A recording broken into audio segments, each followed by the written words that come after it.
I would make an incredibly strong argument to basically anyone to say that the Timewand is the most broken item in all of Aldermon's 10. It works on basically any non-AE2 device and can tick accelerate anything up to 128 times its normal speed. In addition to this, when you're comparing it with some of the other options to tick accelerate things like soul searching, the weird wand from Roots, or time in a bottle, it's also one of the easiest to set up. On top of all of that, you can also automate the resources it requires incredibly quickly and incredibly easily. In this video, we're going to walk through 3 very simple things. Number 1, how to get the resources that you're going to need to actually build the Timewand and everything you're going to need to automate it. Number 2, how to actually set it up, how to use the Timewand, how to create the automation so that you never have to go get time fluid or time crystals again. And then finally, number 3, some tips and tricks. Things you can use it on, things you can't use it on, ways to automate it, my recommendations for using it, so on and so forth. Hopefully you find this video informational and easy to follow. If you do, don't forget to like and subscribe. Let's get into it. Before I get too far into today's video, I do need to tell you about the sponsor of the video, which is BerryByte. If you're looking to host a reliable server at a reasonable price, BerryByte is the platform for you. They make setting up a modded Minecraft server as easy as it can possibly be with instant one-click setup. They use super fast Ryzen 9 CPUs and have automatic backups baked into the servers, so you don't even have to go through the process of getting the extra mod and configure it yourself. To make your experience the best it can possibly be, they offer server locations all over the world so that you can have the smallest amount of latency possible. And they offer numerous different CPU and RAM configurations so that you can pick exactly what you need. And if you reach a point where you realize you need more RAM, you can always upgrade. For Aldermon's 10 specifically, it's recommended that you have at least 6 gigs of RAM. Now, to put the icing on the cake and make this even more affordable for you, you can use code JohnHall at checkout to save $5 or JohnHall20 to save 20%. Thank you so much, BerryByte. Let's get back to the video. All right, now there are a few prerequisites to the method that I am about to show you that will help you, but are not necessarily required, that I'm not going to walk through exactly how to do in this video. Number 1 is how to make the goos from just dire things.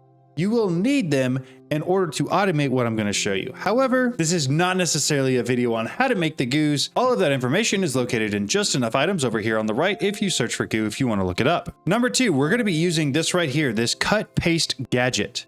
If you've never used it before, I'm going to walk through how to use it. I'm not walking through how to make it though. I will say, if you're looking for extra information on this, one of my good buddies, Hellfire Mage, just made an incredible video on how to use these mining gadgets. You should definitely go check it out. So step number 1 to making the Timewand, we're going to need to look at making time crystals. Now, in order to make these time crystals, you can see that very similar to like Certus quartz, there's some small, medium, large, and then clusters of the time crystals. Now, in order to get these time crystals growing, you have to grow it on a budding time crystal block.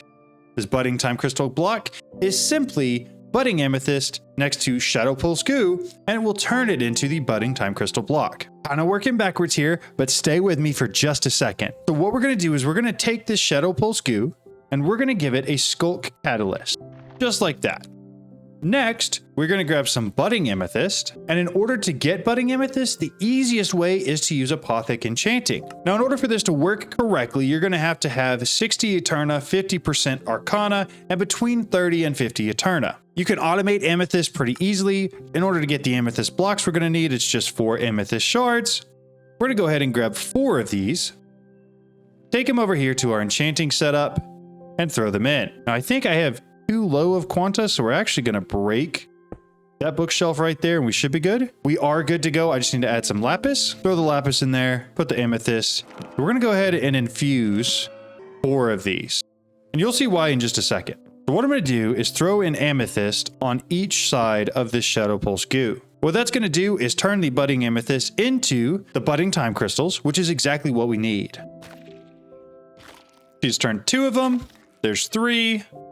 And there's the 4th. Now from here, we do not need the shadow pulse goo anymore, so we're going to go ahead and break that out of the center. Now you'll notice that these things are turning. That's because the first stage of actually getting these time crystal blocks to grow time crystals is by having them in the overworld for a certain amount of time. Now, while these are growing, we are going to grab 5 of these growth accelerators from AE2. These growth accelerators are going to go on each side of these budding time crystals. We're also going to put one in the middle. Editor John here. I placed every single one of these growth accelerators down incorrectly. They cannot be placed against the side of a block. They have to be placed up and down. So put something like cobblestone underneath the growth accelerators and then place them on top of that before you put the growth resonant generators on top of those. So that way they're actually facing the correct locations and actually growth accelerate these budding time crystal blocks.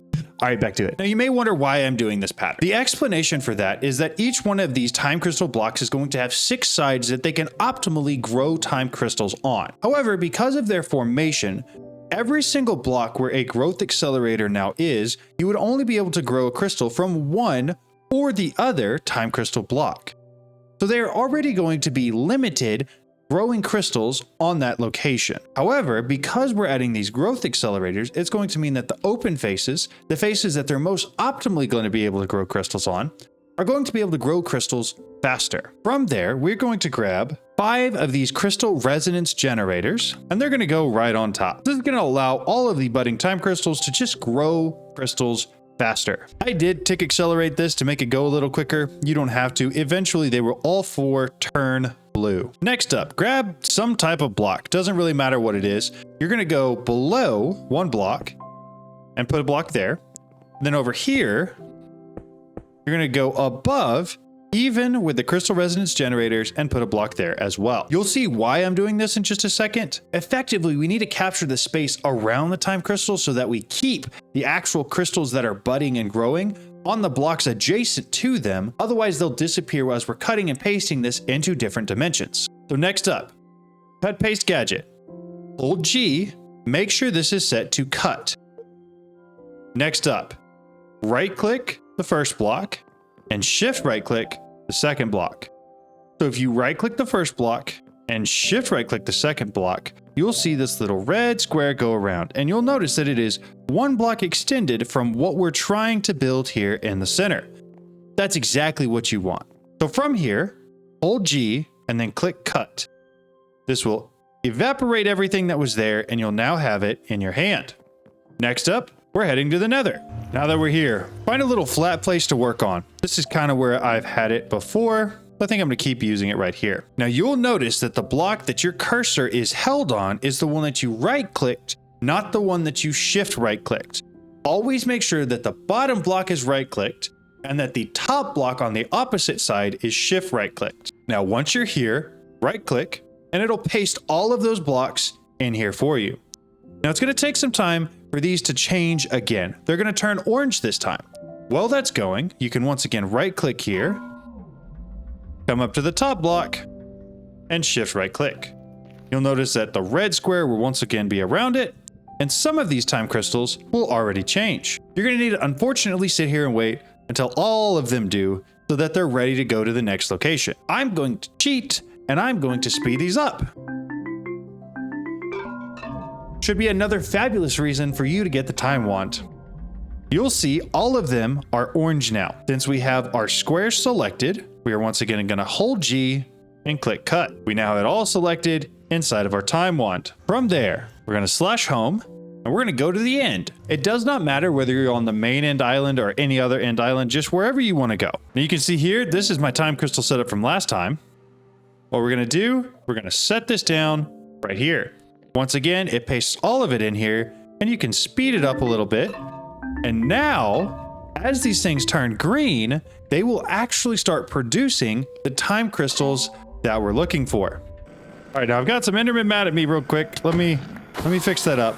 But what you'll see now is that this one has gotten to, it didn't die necessarily, but it needs to be recharged. This one has run out of charge and is no longer able to grow time crystals versus this one that has several clusters of time crystals ready for me to mine. Now you'll see as I mine those, I'll get the time crystals in my inventory. Just be careful not to mine the actual time crystal blocks because you cannot get those back. Now you'll notice I'm actually getting quite a few of these. I feel like I'm getting rather lucky right now because usually almost all of them would be dead by this point. So just continue to run around, mine these as they're growing. And the number that you're looking for is 27. You're going to need 27 time crystals total. Now my pickaxe is really strong. I just accidentally broke one of the crystal resonance generators. And you'll see that this guy right here has also run out of charge. There's a third one. We're up to 26. If this last one gives us one more cluster, we will be good to go. Now, the reason I suggested making this bigger is because usually these don't last as long as they did, and you'll end up with some large or small time crystal buds hanging off the side. Some partially grown time crystals that, if you let grow completely, would finish growing, but that are not completely done yet. There we go. All right, that was the last one.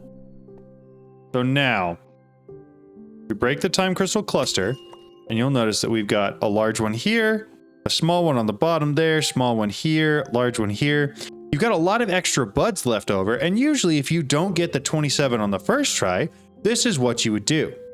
Cut paste gadget, right click, shift right click, hold G, and cut, and then we're going to go back to the overworld. From here, we can paste this down, and these things will now start recharging again. Just like that, they're all recharged. Right click, shift right click, hold G, cut, head back to the nether, same area as before, paste it down, allow those time to recharge. We're going to right click, we're going to shift right click, hold G, cut, then we're going to head back to the end, come over to our same location as before, we'll paste it down. These things will be recharged and will start growing from the same spot that they were before. Like a lot of them are dying rather quickly, but wow, those died quickly. But the point is, you're able to retain the state that the crystal clusters are in prior to having to go through the whole process of recharging all of these again. There are some other methods to do this where you have to swap it back and forth between different worlds or there's some other methods to do this process where you have to swap it back and forth between different dimensions or use a cardboard box or something like that. You can go about it that way, but most of those methods do not retain the partially grown crystal clusters, and so you actually lose some of the progress that you made. So I highly recommend going about it this way, and then once you have at least, I lied, it's actually 28. You have to have 28 crystals, and then you're good to go. So let's take our crystals, let's head back home, and let's work out how to make the Timewand and actually automate all the resources you're going to need for it. Now, the reason you need 28 is because we're going to be making the time bee. The time bee is by far the easiest way to automate this process for so many reasons, because you could set up automation for those time crystals specifically. However, you're just going to get time crystals from that. And what you actually need to run your Timewand is the time fluid that the time combs actually produce. So what we're looking at doing here is making a time bee spawn egg. In order to do this, we're going to need 18 time crystals for the 2 time crystal blocks. We're going to need 1 time crystal for the time fluid bucket, and then we're going to need some other bee spawn eggs. We're going to need 2 eclipse alloy spawn eggs, 1 skulk spawn egg, 1 draconic spawn egg, and 2 celeste gem spawn eggs. Now that may seem incredibly intimidating at first glance. It's really not. If you've worked through anything with productive bees in the past, you probably already have draconic bees. All you have to do to turn one of your bees into a spawn egg, then run them through a piston that's been pushed down, right click it in there, it'll squish it, give you this squish bee material, run that material through a centrifuge, beat it up a little, and it'll give you all of this. Take the gene sample, the pink one that's in here, go into any sort of crafting surface, take one of those honey treats and the gene sample. It's worth noting that this gene sample can be any percentage. It does not have to be 100%. Snag it, go find yourself some eggs. These are most easily created through a chicken essence seed. Put the eggs inside of the incubator and then put your new honey treat inside of here as well. It will then take the eggs and run through it, and whatever percentage chance, it will have that percentage chance per egg to create you the spawn egg. Now, I will point out it does not use the honey treat until it actually creates the spawn egg. That's why I'm saying it can be any percentage, but the lower percentage it is, the more eggs it's going to eat up before you actually get your spawn egg. So this means all we have to do in order to make the time bee spawn egg is go through, create 2 celeste gem bees, which are just diamond bees that have been fed the void shimmer goo. Create 2 of these eclipse alloy bees, which are just ancient bees that have been fed the shadow pulse goo. Then you're going to create a skulk bee, which is just a digger bee that's been fed skulk. Very simple. And then you're going to get one of these draconic beasts, which are incredibly simple. All you have to do is feed dragon's breath to an obsidian nest while you're in the end. Very, very simple. And again, if you've done anything with productive bees, in order to make any of the omega upgrades or any of the high tier upgrades, you have to have these bees already. So you probably already have them. So once you have those bee spawn eggs, all you have to do is take the time crystal that you already collected, create 2 blocks, and then you need the bucket of time fluid. So take one of the time crystals you just collected, and in order to make this time fluid, you're gonna have to drop that crystal into some polymorphic fluid. Polymorphic fluid is really easy to make. You just grab a polymorphic catalyst and put it in some water. In order to make the polymorphic catalyst, you have to have some nether wart and some blaze gold. Now I said I wasn't gonna do this part, but for the sake of actually creating like a full tutorial, we're gonna do it. Set your shadow pool scoop back down, get yourself another skull catalyst, right click it on there, put some gold around it. This is going to create your blaze gold. Once it is all finished, you can right click and ulti-mine it. Then we're going to take it over to a furnace, drop all the raw blaze gold in there. You're going to get your blaze gold ingots. From there, you just have to have the nether wart to create the catalyst, this polymorphic catalyst. Then grab a bucket of water, go dig yourself a little hole somewhere, drop the water in, then take your polymorphic catalyst, drop it in, drop your time crystal in, take your bucket again, and pick up your time fluid. So you now have a bucket of time fluid, you have all of the bee spawn eggs, you have your 2 blocks of time crystal, which means that you can create your time bee spawn egg. Now, in my first playthrough that I used this, I created an entire beehive dedicated to 5 time bees. That was way too much. I never needed that. It was incredibly absurd. However, 1 time bee with 4 omega upgrades is more than enough. As you can tell, I have 1,250 buckets of time fluid and 5,700 time crystals. It's way more than enough. I don't need that much. The other thing you can do is if you start running out of it, speed up the time beehive.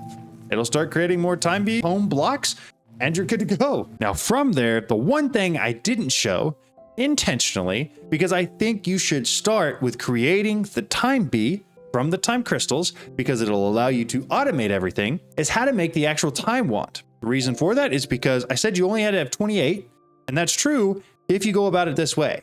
You need 27 for the blocks so that the bee has something to flower off of, and the 2 blocks that you need to make it. Then you need 1 more for the actual bucket of time fluid that you have to transform using the polymorphic fluid. And once you've done all of that, you'll have fully automated time fluid and time crystals. From there, in order to make the time wand, what we're looking at, 2 blaze gold ingots, just showed you how to make it, 2 ferrocore ingots, which is the exact same process we just went through, but with iron instead of gold, and then 1 more of your time crystals that your bee is gonna make for you now. Put all of that in a crafting terminal, just like this, and you're good to go. Now, in order to use the time wand, because that's important, all you have to do is shift, right click on an object. This is gonna require power, and it's gonna require time fluid. Now you might notice, my wand is fully automated. I do not have to refill the time fluid, and I do not have to refill the energy. Now to show you how I did that, the energy one's incredibly simple. I have a player transmitter from Powa. This thing has a binding card set to me. It's dimensional. It will charge anything in my inventory or my curio slots from anywhere I'm at. Highly recommend getting that. Now the cool thing is that I've been able to automate the time wand. Thank you to whoever showed me this in chat the other day while I was live streaming. Shameless plug, you should come watch me live stream. We're starting some incredibly cool member goals in April and you don't want to miss that. But in order to keep this full of time fluid, what we did is inside of our universal terminal, wireless universal terminal, we have this card here called an export card. Never really heard of it before, but it's incredibly cool. What it does is it opens up this little tab right here at the bottom. This export card allows you to assign a number to a certain spot in your inventory and export something to that slot.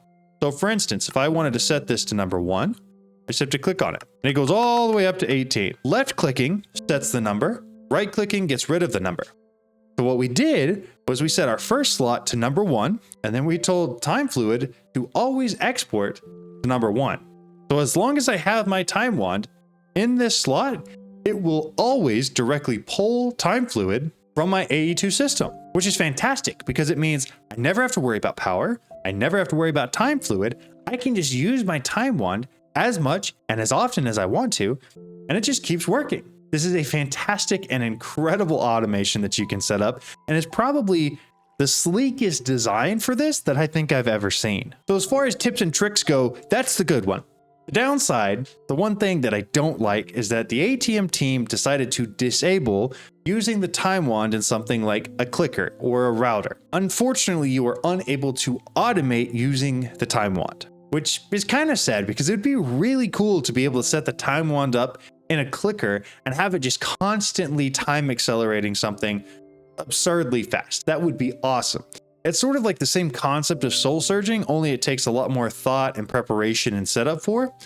I can see how maybe on some large servers this would cause a lot of lag issues, but especially for single player, that would be really, really cool.